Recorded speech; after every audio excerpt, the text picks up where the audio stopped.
பல நூல் படித்து நீ அறியும் கல்வி, பொது நலம் நினைத்து நீ வழங்கும் செல்வம், பிறர் உயர்வினிலே உனக்கிருக்கும் இன்பம், இவை அனைத்திலுமே இருப்பதுதான் தெய்வம், இவை அனைத்திலுமே இருப்பதுதான் தெய்வம்.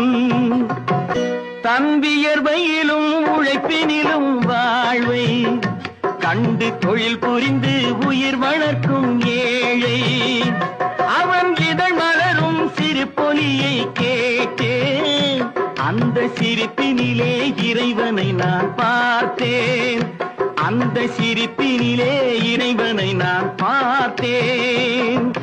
பாசமுள்ள பார்வையிலே கடவுள் வாழ்கிறான், அவன் கருணையுள்ள நெஞ்சினிலே கோயில் கொள்கிறான்.